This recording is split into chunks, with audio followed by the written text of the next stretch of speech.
இப்போ நான் ஃபிசிக்ஸோட டாபிக்ஸ் எல்லாத்தையும் வீடியோ போடுறேன். இதில் பார்த்தீங்க அப்படின்னா இந்த விஓஏ எக்ஸாம் பொறுத்தளவு நம்ம மெயினாக கான்சன்ட்ரேட் பண்ண வேண்டியது சமச்சீர் புக்கு தான். ஸோ வேறு எந்த நோட்ஸுமே நம்ம படிக்க தேவையில்லை. அந்த புக்கில் இருக்கக்கூடிய எல்லா டாபிக்ஸுமே படித்தா போதும். ஸோ அதனால் நான் physics first 6th ஸ்டாண்டர்ட்லேருந்து 10th standard வரைக்கும் ஒவ்வொரு ஸ்டாண்டர்டாக எல்லா டீட்டெயில்ஸுமே சொல்கிறேன். இன்றைக்கி நம்ம 6th ஸ்டாண்டர்டோட ஃபஸ்ட்டு, செகண்ட், தேர்ட் 3 மிட்டமில் இருக்கக்கூடிய ஃபிசிக்ஸ் டாபிக்ஸ் மட்டும் பார்க்கலாம். ஸோ ஃபஸ்ட்டு பார்த்தோம் அப்படின்னா இந்த ஃபிசிக்ஸில் அளவீடுகள்ங்கிறது தான் ஃபஸ்ட்டு டாப்பிக்காக வருது. ஸோ அளவீடுகள் அப்படிங்கிறது என்னென்னா, நம்ம ஒரு பொருளை எப்படி அளக்கிறது, எந்தெந்த முறையிலலாம் அளக்கிறது அப்படிங்கிறத பற்றி தான் பார்க்க போகிறோம். இதில் பார்த்தீங்க அப்படின்னா ஃபஸ்ட்டு நம்ம பார்க்க போகிறது திட்ட அலகுகள், திட்ட அளவீடு. திட்ட அளவீடுனா என்ன அப்படின்னா, ஒரு தெரியாத ஒரு அளவை நம்ம அளக்கும்போது நமக்கு ஏற்கனவே தெரிஞ்சு இதுதான் இவ்வளோதான் வெயிட் இருக்கும் அப்படின்னு தெரிஞ்ச ஒரு பொருளோட கம்பேர் பண்ணி அளக்கிறதான் திட்ட அளவீடு. அதாவது தெரிந்த மாறாத அளவோடு தெரியாத அளவை ஒப்பிட்டு பார்த்து அளப்பது தான் திட்ட அளவீடு. சரியா? இப்படி அளக்கிறதுக்கு உதவும் அலகுகள் திட்ட அலகுகள் அப்படின்னு சொல்கிறான். ஸோ இந்த திட்ட அலகுகள் என்னென்னவா இருக்கும் அப்படின்னா, மீட்டர், கிலோகிராம், நிமிடம்.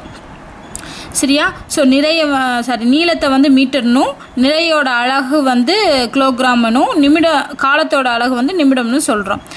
இதில் பார்த்தீங்கன்னா முழம், ஜான், இந்த சான் இதெல்லாம் வராது. ஒன்லி இந்த 3 மட்டும் தான், மீட்டர், கிலோகிராம், நிமிடம். இது மட்டும்தான் திட்ட அளவீடுகள். அடுத்து பார்த்தோம்னா அடிப்படை அலகுகள். ஸோ அடிப்படை அலகுகள்னால் என்னென்னா, அங்கே என்ன சொன்னோம், தெரிஞ்ச ஒரு பொருளை மாறாத அளவோடு தெரியாத ஒரு பொருளை கம்பேர் பண்ணி அதோட அளவு என்னன்னு கண்டுபிடிப்போம். ஆனால் இங்கே அந்த மாதிரி ஒரு தெரிந்த மாறாத அளவெல்லாம் இங்கே எதுவுமே கிடையாது. ஸோ வேறு எந்த அளவுகளையும் கொண்டு பெற இயலாத அளவீடுகள் தான் இந்த அடிப்படை அளவீடுகள். இதுக்கான அலகுகள் பார்த்தோம்னா நீளம், நிறை, காலம். ஓகேவா? நீளம், நிறை, காலம்ங்கிறதான் அடிப்படை அலகுகள். ஸோ மேலே பார்த்தது திட்ட அலகுகள், அளவீடுகள். இது அடிப்படை அலகுகள். இந்த மாதிரி ஒவ்வொரு காலகட்டத்திலும் பார்த்தீங்கன்னா இந்த நீளம், நிறை, காலம் அப்படிங்கிறத அளக்கிறதுக்கு வெவ்வேறு அலகு முறைகளை பயன்படுத்திக்கிட்டு வந்தாங்க. ஸோ அப்படி பார்த்த முறைகள் பார்த்தோன்னா எஃபிஎஸ்ங்கிறது என்னென்னா, எஃப்ங்கிறது ஃபுட், அடி. ஸோ நீளத்தை அடின்னு அளந்துருக்காங்க. பவுண்டுங்கிறது நிறை அளக்கக்கூடிய அலகு. அடுத்து வினாடிங்கிறது காலத்தை அளக்கக்கூடிய அலகு. ஸோ இதுதான் எஃபிஎஸ் முறை. அடுத்து சிஜிஎஸ் முறைங்கிறத சென்டிமீட்டர், கிராம், வினாடி வருது. எம்கேஎஸ், ஸோ அந்த ஒவ்வொரு லெட்டரும் அந்த பேரை குறிக்குது. ஸோ எம்னா மீட்டர், கேனா கிலோகிராம், எஸ்னா செகண்ட். ஸோ இந்த மாதிரி வெவ்வேறு முறைகள் பயன்படுத்திக்கிட்டு வந்தாங்க. ஆனாலும் என்ன சொன்னாங்கன்னா, எல்லா அறிஞர்களும் இந்த மாதிரி தனித்தனியாக பயன்படுத்தாமல் ஒரே ஒரு இன்டர்நேஷ்னல் யூனிட்டை நம்ம பின்பற்றணும் அப்படின்ட்டு கொண்டு வரப்பட்டது தான் இந்த எஸ்ஐ அலகுமுறை, சிஸ்டம் இன்டர்நேஷ்னல் யூனிட்ஸ் அப்படின்னு சொல்லி 1960 கொண்டு வராங்க. ஸோ 1960 எல்லா அறிஞர்களாலும் ஏற்றுக்கொள்ளப்பட்ட அலகுமுறை தான் எஸ்ஐ அலகுமுறை. ஸோ இதில் என்ன சொல்கிறாங்கன்னா, நீளத்தை நீங்கள் மீட்டர்னு தான் சொல்லணும். நீளத்தோட அலகு மீட்டர், நிறையோட அலகு கிலோகிராம், காலத்தோட அலகு வினாடி அப்படின்னு சொல்லி டிரைவ் பண்ணி வச்சுருக்காங்க. ஸோ இதை தான் நம்ம இப்போ வரைக்கும் யூஸ் பண்ணிக்கிட்டு வர்றோம். இந்த நீளத்தில் பார்த்தோம்னா நீளத்தின் அலகு தெரியும், மீட்டர் அப்படின்னு. ஸோ இதோட பன்மடங்கு, மீட்டரை பன்மடங்குகளாக நம்ம சொல்லணும் அப்படின்னா அது கிலோமீட்டர் அப்படின்னு சொல்லலாம். அதை விட துணை பன்மடங்குகள் அப்படின்னு சொல்லணும்னா மில்லிமீட்டர், சென்டிமீட்டர் அப்படின்னு சொல்லலாம். ஸோ இங்கே மெயினாக இருக்கிறது இதுதான். ஸோ இது நமக்கு மேக்ஸ்லேயும் யூஸ் ஆகும், இதுலேயும் யூஸ் ஆகும். ஸோ இது எப்படி மில்லிமீட்டராவோ சென்டிமீட்டராவோ கன்வெர்ட் பண்ணுறாங்க அப்படிங்கிறத ஞாபகம் வச்சுக்கணும். இதில் என்னன்னு பார்த்தீங்கன்னா, இந்த மில்லிமீட்டர், சென்டிமீட்டர் அப்படிங்கிறதெல்லாம் மீட்டரை பல மீட்டரை நம்ம சின்ன அளவில் சொல்கிறது தான் மில்லிமீட்டர், சென்டிமீட்டர். மீட்டரை டிவைட் பண்ணுறது மில்லிமீட்டர், சென்டிமீட்டர் அப்படின்னு. ஆனால் இந்த கிலோமீட்டருங்கிறது மீட்டரை விட அதிகமானது. ஸோ இதை டிஃப்ரென்ஸ் நம்ம புரிஞ்சுக்கணும். ஸோ சென்டிமீட்டர், மில்லிமீட்டருங்கிறதுலாம் மீட்டரை விட கம்மியானது. கிலோமீட்டர் அப்படிங்கிறது மீட்டரை விட அதிகம். ஸோ கிலோ, இந்த மில்லி அப்படிங்கிறது எல்லாத்துக்கும் 1000ங்கிறது வரும். ஓகேவா? அப்போ ஒரு மீட்டருங்கிறது 1000 மில்லிமீட்டர். மில்லி, கிலோ அப்படின்னு வர இடத்துல 1000 தான் வரும். சென்டின்னு வர இடத்துல 100 வரும். ஸோ இது ஞாபகம் வச்சுக்கோங்க. ஸோ இங்கே நமக்கு என்ன கொடுத்துருந்தாலும் சென்டின்னு வந்துச்சுன்னா அது 100ஆக இருக்கும், மில்லினா 1000ஆக இருக்கும். அதே மாதிரி கிலோனாலும் 1000ஆக இருக்கும். ஆனால் என்ன, கிலோக்கும் மில்லிக்கும் என்ன வித்தியாசம்னா, மில்லிங்கிறது அந்த கொடுத்துருக்க அளவை விட கம்மியானது அளவு.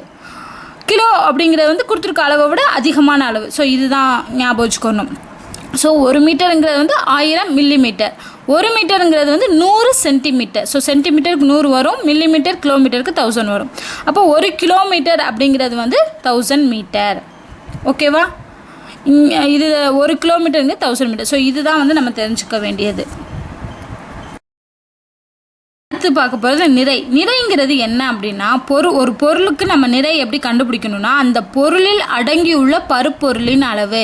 இங்கே பார்த்துக்கிட்டிங்கன்னா நிறைங்கிறது வேற, எடைங்கிறது வேற, ரெண்டுமே ஒன்று கிடையாது. ஸோ நிறை வேற, எடை வேற. எடைங்கிறது வந்து என்ன ஆகுனா, இடத்துக்கு இடம் எடை வந்து மாறுபடும். ஆனால் நிறை வந்து எந்த இடத்துலனாலும் நிறை, அந்த பொருளோட நிறை வந்து ஒன்றா தான் இருக்கும். ஸோ இதுதான் வந்து டிஃப்ரென்ஸ் நம்ம புரிஞ்சுக்கணும். ஏன் எடை வந்து வேறு மாதிரி இருக்குன்னா, இப்போ நம்ம பூமியில் வந்து நம்ம 65 கிலோ இருக்கோம் அப்படின்னா, அதே இது நம்ம விண்வெளிக்கு போகும்போது நம்மளோட எடை 65 இருக்காது, அதை விட கம்மியாக தான் இருக்கும். அதனால தான் நம்மளால் விண்வெளியில் வீரர்கள்லாம் மிதக்குறாங்க. ஸோ எடை வந்து மாறுபடுது. ஆனால் நிறைங்கிறது வந்து ஒன்றா இருக்கும். ஏன்னா நிறைங்கிறது என்னென்னா, அந்த பொருளில் இருக்கக்கூடிய பருப்பொருளின் அளவு. ஸோ என்னென்ன பொருட்கள் அதில் அடங்கியிருக்கோ அதோட அளவு தான் வந்து அந்த நிறை அப்படிங்கிறது. ஸோ நிறைக்கும் எடைக்கும் டிஃப்ரென்ஸ் பார்த்துக்கோங்க. நிறை வந்து மாறாது, எந்த இடத்துலையும் ஒரே அளவு தான் இருக்கும் நிறை. எடை வந்து இடத்துக்கிடம் மாறுபடும். அடுத்து பார்த்தீங்க அப்படின்னா, இதோட எஸ்ஐ அழகு என்ன, அங்கேயே பார்த்தோம் கிலோகிராம்னு. ஸோ இந்த நிறைய அளவிடுறதுக்கு தராசு யூஸ் பண்ணுறோம். சட்ட தராசு, இயற்பியல் தராசு, மின்னணு தராசுகள்லாம் யூஸ் பண்ணுறோம். இந்த நிறையில் பார்த்தோம் அப்படின்னா, இந்த நிறையில் அதிக நிறையை வந்து நம்ம எப்படி சொல்கிறோன்னா குவிண்டால், மெட்ரிக் டன் அப்படின்னு சொல்கிறோம். குறைந்த நிறையை வந்து கிராம், மில்லிகிராம் அப்படின்னு சொல்கிறோம். அங்கே எப்படி மீட்டர், சென்டிமீட்டர், மில்லிமீட்டர், அது வந்து அது குறைந்ததோ, அதுக்கப்புறம் அதிகமானது வந்து கிலோமீட்டர். அதே மாதிரி இங்கே வந்து அதிக நிறை வந்து குவிண்டால், மெட்ரிக் டன், குறைந்த நிறை வந்து கிராம் மற்றும் மில்லிகிராம். ஸோ இதில் எப்படி ஃபார்முலா இருக்குது அப்படின்னா, 1 கிராம்ங்கிறது நான் சொன்னேன் இல்லையா, மில்லின்னு வந்துட்டாலே 1000, அதை ஞாபகம் வச்சுக்கோங்க. அதே மாதிரி கிலோன்னு வந்துட்டாலும் 1000, அதை ஞாபகம் வச்சுக்கணும். So 1 கிராம்னா 1000 milligram. அதே மாதிரி 1 கிலோகிராம்னா 1000 கிராம். ஓகேவா? அடுத்து இது பார்க்கணும். 1 குவிண்டால் அப்படிங்கிறது 100 கிலோகிராம். ஸோ 100 கிலோங்கிறது தான் 1 குவிண்டால். அதே இது 1000 கிலோவாக இருந்துச்சுன்னா, 1000 கிலோகிராம் இருந்துச்சுன்னா அது 1 மெட்ரிக் டன். ஸோ 100 கிலோகிராம்ங்கிறது வந்து குவிண்டால். அதே இது 1000 கிலோகிராம் அப்படிங்கிறது 1 மெட்ரிக் டன். ஸோ இதுதான் நம்ம புதுசாக படிக்க வேண்டியது. மற்றதெல்லாம் நமக்கு தெரியும். ஸோ இது ரெண்டும் ஞாபகம் வச்சுக்கோங்க. 100 கிலோகிராம்னா 1 குவிண்டால், 1000 கிலோகிராம்னா மெட்ரிக் டன். அடுத்து பார்க்க போகிறது நேரம். நேரம்னா என்ன, ஒரு குறிப்பிட்ட 2 நிகழ்வுகளுக்கு இடைப்பட்ட கால அளவு. ஸோ 2 நிகழ்ச்சி நடக்கிறதுனா அதுக்கு இடையே உள்ள கால அளவை தான் நம்ம நேரம் அப்படின்னு சொல்கிறோம். இது காலத்தை துல்லியமாக அளவிடுறதுக்கு மின்னணு கடிகாரம், அணு கடிகாரங்கள்லாம் யூஸ் பண்ணுறாங்க. ஸோ இந்த நேரத்தை பொறுத்தளவு அதிகமான கால அளவுங்கிறது நிமிடம், மணி, நாள், வாரம், மாதம், ஆண்டு. குறைந்த கால அளவுங்கிறது இந்த மில்லி வினாடி, மைக்ரோ வினாடி. ஸோ மில்லி, மைக்ரோ அப்படிங்கிறதுலாம் குறைந்த கால அளவு. நமக்கு தெரியும், ஒரு நிமிடம்ங்கிறது 60 வினாடி, 1 மணி நேரம்ங்கிறது 60 நிமிடம், ஒரு நாளுங்கிறது 24 மணி நேரம், ஒரு ஆண்டுங்கிறது 365 நாள். ஒரு வினாடிங்கிறது வந்து 1000 மில்லி. ஸோ மில்லின்னு வந்துட்டாலே கண்டிப்பாக அங்கே 1000 வரணும். அடுத்து ஒரு வினாடி இஸ் ஈக்குவல் டு மைக்ரோ அப்படிங்கிறது வந்து, இங்கே மில்லிக்கு வந்து 1000 போடுறோம் இல்லையா, மைக்ரோவுக்கு 6 0 போடணும். இதை விட டபுள் மடங்கு. ஓகேவா? இங்கே 3 0, இங்கே மைக்ரோவுக்கு 6 0 போடணும். ஸோ ஒரு வினாடிங்கிறது வந்து 10 லட்சம் மைக்ரோ வினாடிகள். இதுதான் நம்ம மெயினாக ஞாபகம் வச்சுக்கணும். அடுத்து பார்த்தோன்னா, இதில் அந்த புக்கில் லாஸ்ட்டு பார்த்தீங்கன்னா ஒரு முக்கியமாக தெரிஞ்சுக்கொள்கன்னு சொல்லி ஒரு இது கொடுத்துருக்காங்க. அதில் என்ன சொல்லியிருக்காங்கன்னா, நீரில் வாழக்கூடிய விலங்குகளில் மிகப்பெரியது நமக்கு தெரியும் திமிங்கலம். ஆனால் அதோட நீளம்ங்கிறது வந்து 30 மீட்டர் நீளம் இருக்குமா. அடுத்து பார்த்தோம்னா சூரியனின் நிறை நம்ம பார்க்குறோம் இல்லையா, சூரியனோட நிறை அப்படிங்கிறது வந்து 1.99 × 10⁻30 கிலோகிராம். ஸோ இவ்வளோ அளவு நிறை கொண்டது தான் நம்மளோட சூரியன். ஸோ இந்த ரீடிங்ஸ்லாம் வந்து ஞாபகம் வச்சுக்கோங்க. ஸோ 1.99 × 10⁻30 கிலோகிராம் சூரியன் நிறை. ஆனால் பூமியின் நிறை பார்த்தீங்கன்னா அதை விட கம்மி தான். ஓகேவா? So 5.98 × 10⁻24 kilogram. ஸோ 5.98 × 10⁻24. ஸோ பவரை பாருங்கள், இது 30, இது 24. So 5.98 × 10⁻24 kilogram. இது ரெண்டையும் வந்து ஞாபகம் வச்சுக்கணும். கேட்கலாம். அடுத்து வந்து இதில் என்ன சொல்லுவாங்க, பூமி நிறை போல் சூரியன் 3,20,000 மடங்கு அதிக நிறை கொண்டது. ஸோ சூரியன் வந்து அதிக நிறை கொண்டது. பூமி நிறையை போல் சூரியன் 3,20,000 மடங்கு அதிக நிறை கொண்டது அப்படிங்கிறத ஞாபகம் வச்சுக்கோங்க. ஸோ இதுதான் வந்து அந்த தெரிந்து கொள்க அப்படிங்கிறதுல கொடுத்துருப்பாங்க. அடுத்து இதுதான் வந்து ஃபஸ்ட்டு 6th இருக்கக்கூடிய ஃபஸ்ட் டாபிக். அடுத்து பார்த்தோம் அப்படின்னா இயக்கம். இயக்கம்ங்கிறது என்னென்னா அதாவது இயக்கத்தை வந்து ஒன்று ஒரு பொருள் வந்து இயங்கிக்கிட்டு இருக்கும், இல்லை அது என்னது ஓய்வு நிலையில் இருக்கும். இதுதான் 2 ஸ்டேட்டு. ஒரு பொருள்னு எடுத்துக்கிட்டோம்னா, இல்லை நம்மளே அப்படி தான், நம்ம நடந்துக்கிட்டே இருப்போம், அப்புறம் ஓய்வு நிலைக்கு வருவோம். ஸோ அந்த மாதிரி இப்போ ஓய்வு நிலைங்கிறது என்னென்னா நேரத்தை பொறுத்து ஒரு பொருளின் நிலை மாறாமல் இருந்தால் அது ஓய்வு நிலை. அதே அந்த நிலை மாறிக்கிட்டே இருந்துச்சுன்னா அதுதான் இயக்கம். ஸோ அப்போது ஓய்வுக்கும் இயக்கத்துக்கும் தொடர்புக்கு ஸோ என்ன பண்ணுவோம், ஒன்று ஓய்வு நிலையில் இருப்போம், இல்லைனா ஓய்வு நிலையிலேருந்து எங்கே போவோம், இயக்க நிலைக்கு போகிறோம், திருப்பி இயக்க நிலையிலேருந்து ஓய்வுக்கு வரும். ஸோ இந்த 2க்குமே வந்து என்ன இருக்குது, தொடர்பு இருக்குது. இந்த இயக்கத்தை பொறுத்தளவு பார்த்திங்கன்னா நிறைய வகைகள் இருக்குது. ஸோ அதில் இருக்கக்கூடிய வகைகள் பார்த்தோம்னா நேர்கோட்டு இயக்கம். ஸோ நேர்கோட்டு பாதையிலே இயங்கிக்கிட்டு இருந்துச்சு அப்படின்னா நேர்கோட்டு இயக்கம். இப்போ லிஃப்ட்டில் போகிறோம், லிஃப்ட் வந்து ஒன்று மேலே போகும் இல்லை கீழே வரும். ஸோ நேர்கோட்டு பாதையில் தான் இயங்கும். அடுத்து பார்த்தோன்னா நம்ம மேலே தூக்கிட்டு போகிற பொருள் வந்து கீழே விழுகும்போது நேர்கோட்டில் தான் விழுகும். ஸோ இதுதான் நேர்கோட்டு இயக்கங்கள். அடுத்து வட்ட இயக்கம் அப்படின்னா என்னென்னா, நம்ம ஃபேன் சுற்றுது இல்லையா, ஃபேன் சுற்றும் போது அதோட இறக்கைகள் பார்த்திங்கன்னா ஒரு புள்ளியில் வந்து பாயிண்டில் வந்து வட்ட வடிவமாக தான் சுற்றும். நமக்கே தெரியும், ஃபாஸ்ட்டாக சுற்றும் போது ரவுண்டாக சுற்றுற மாதிரி இருக்கும். ஸோ அதுதான் வந்து வட்ட இயக்கம். அடுத்து சீரலைவு இயக்கம். சீரலைவு இயக்கம்னா அதாவது ஒரே மாதிரியான இயக்கம் வந்து ஒரு குறிப்பிட்ட கால இடைவெளியில் திரும்ப திரும்ப திரும்ப திரும்ப நடக்கிறது. இப்போ நம்ம ஊஞ்சல் ஆடுறோன்னா நம்ம எவ்வளோ டிஸ்டன்ஸுக்கு போகிறோமோ அதே இது கொஞ்சம் நேரத்துக்கு போயிட்டு அதே இதெல்லாம் வருவோம். அதே மாதிரி வீணை வாசிக்கும் போது அப்படி தான். அடுத்து பூமியை சுற்றும் நிலாங்கிறது குறிப்பிட்ட கால அளவில் நம்மளை சுற்றிக்கிட்டே தான் இருக்குது. அதே மாதிரி சூரியனை சுற்றும் பூமி, இது எல்லாமே சீரலைவு இயக்கம். ஒரே மாதிரியான இயக்கம் திரும்ப திரும்ப நடைபெறும் ஒரு குறிப்பிட்ட கால இடைவெளியில், ஒரு சீரான கால இடைவெளியில் திரும்ப திரும்ப நடைபெறும். அடுத்தது வந்து சுழற்சி இயக்கம். சுழற்சிங்கிறது என்னென்னா ஒரு குறிப்பிட்ட பாயிண்ட்டை பிடிச்சிக்கிட்டு சுற்றிக்கிட்டே இருக்குது. அதாவது குறிப்பிட்ட அச்சை பற்றி சுழலும் பொருளின் இயக்கம். என்ன சொல்லலாம், பம்பரம் சொல்லலாம். ஸோ பம்பரம் வந்து ஒரு பாயிண்ட்டை வச்சு அந்த அச்சை வச்சு தான் சுழலும். அதே மாதிரி குடைராட்டினம் அதுவும் அப்படி தான். ஸோ இது எல்லாமே சுழற்சி இயக்கம். அடுத்து தன்னிச்சையான இயக்கம் அப்படிங்கிறது என்னென்னா வெவ்வேறு திசையில் வெவ்வேறு வேகத்தில் செல்லக்கூடிய பொருட்களின் இயக்கம். மீன் தொட்டியில் மீனோட இயக்கம். ஸோ அது எந்த திசையில் வேணால் போகும், என்ன வேகத்தில் வேணால் போகும். அதே மாதிரி கால்பந்து ஆட்டத்தில் யூஸ் பண்ணக்கூடிய அந்த பந்தோட இயக்கம் எல்லாமே தன்னிச்சையான இயக்கங்கள். அடுத்து பார்த்தோம்னா அடுத்து இந்த மாதிரி 4 நேர்கோடு, வட்ட இயக்கம், அப்புறம் வந்து சீரலைவு இயக்கம், சுழற்சி, தன்னிச்சையான இயக்கம் அப்படிங்கிறதெல்லாம் பார்த்தோம். இப்போ நம்ம சைக்கிள் ஓட்டுறோம் இல்லையா, அந்த சைக்கிள் ஓட்டும்போது பார்த்தீங்க அப்படின்னா நம்ம நேர்கோட்டில் தான் போவோம், அது நேர்கோட்டு இயக்கம். அப்புறம் சுழற்சி, அந்த வீல் இருக்கு இல்லையா, அந்த வீல் வந்து ஒரு குறிப்பிட்ட பாயிண்ட்டை வச்சு தான் சுற்றும். So சைக்கிளோட wheel. ஸோ அப்போ அதில் சுழற்சி இயக்கம். அப்போது சைக்கிள் ஓட்டுறும் போது என்னென்ன இயக்கங்கள்லாம் நடைபெறுனா நேர்கோட்டு இயக்கம், சுழற்சி இயக்கம் நடைபெறுது. அடுத்து பார்த்திங்கன்னா ரோபோட்டை பற்றி சொல்லியிருப்பாங்க. நமக்கு தெரியும், இயந்திர மனிதன், அதாவது மனிதர்கள் செய்யக்கூடிய வேலை எல்லாத்தையுமே செய்யக்கூடியதுக்கு நம்ம ஒரு மெஷினை படைச்சிருக்கோம். அந்த மெஷினு தான் வந்து ரோபோட் அப்படின்னு சொல்கிறோம். இதை முதல்ல உருவாக்கியவர் பார்த்தோம் அப்படின்னா ஐசக் அசிமோ அப்படிங்கிறவர் தான் வந்து ரோபோட்டை வந்து ஃபஸ்ட்டு உருவாக்கியிருக்காரு. இந்த ரோபோ அப்படிங்கிற அந்த சொல் வந்து பிலிப்பைன்ஸ் மொழி சொல்லிருந்து தான் இந்த ரோபோ அப்படிங்கிறது எடுக்கப்பட்டிருக்கு. ஸோ இதில் இருக்கக்கூடிய எல்லாமே ப்ரோக்ராம் பண்ணது. நம்ம அந்த ரோபோ எப்படி நடக்கணும், எப்படி அது வேலை செய்யணும், எல்லாத்தையுமே நம்ம வந்து ப்ரோக்ராம் பண்ணி வச்சுருந்தது அந்த இயந்திர மனிதன். இதில் பார்த்தீங்க அப்படின்னா அந்த ரோபோவுக்கு மூளையாக செயல்படக்கூடியது எலக்ட்ரானிக் சிப்பு. ஸோ இது தெரிஞ்சுக்கிட்டால் போதும். ஸோ இதோட பார்த்தீங்கன்னா அளவீடுகள் மற்றும் இயக்கம் முடிஞ்சிருச்சு. அடுத்த டாபிக் வந்து காந்தவியல். ஸோ காந்தவியலில் ஃபஸ்ட்டு இந்த காந்தத்தை கண்டுபிடிச்சவர் அப்படின்னு யாருன்னா மேக்னஸ்.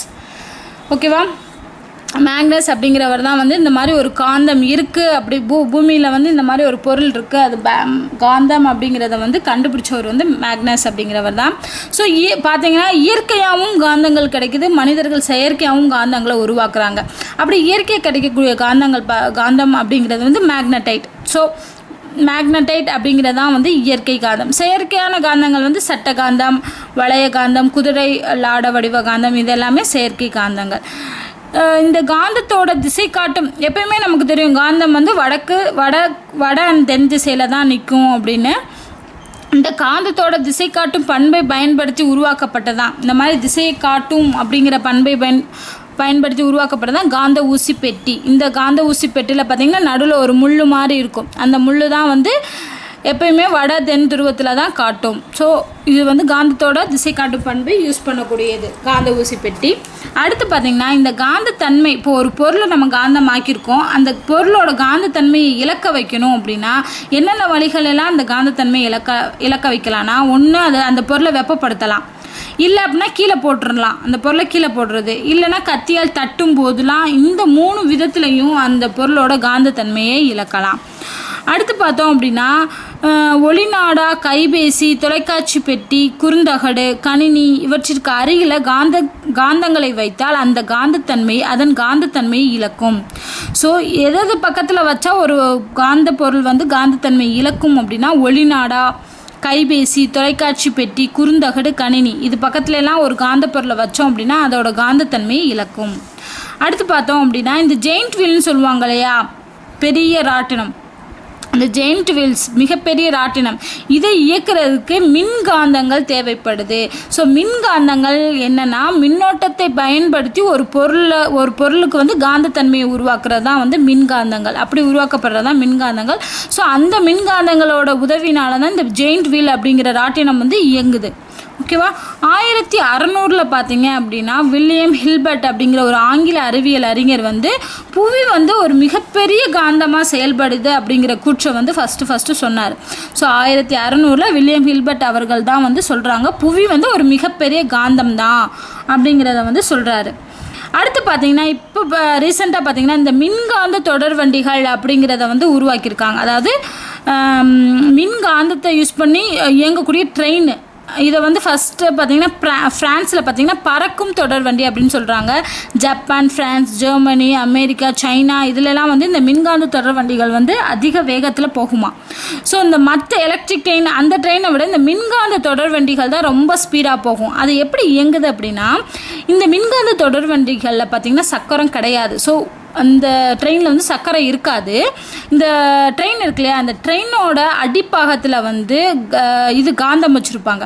ஸோ அந்த காந்தத்தோட வடமுனை என்ன செய்யும் அப்படின்னா காந்தத்தோட வடமுனை வந்து அந்த தண்டவாளத்தை நோக்கி இருக்கும். அதே மாதிரி தண்டவாளமுமே காந்தத்தன்மை உடையதாக இருக்கும்.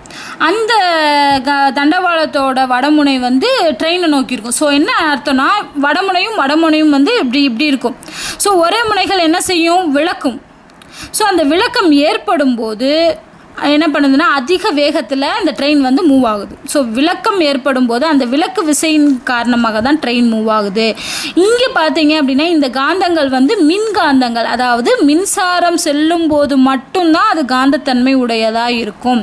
மற்ற நேரங்களில் வந்து அது காந்தத்தன்மை இல்லாமல் தான் இருக்கும். ஸோ அதுதான் இந்த மின்காந்தங்கள். ஓகேவா. ஸோ இந்த விளக்கு விசையை பயன்படுத்தி தான் இந்த மின்காந்த தொடர்வண்டிகள் வந்து இயங்குது.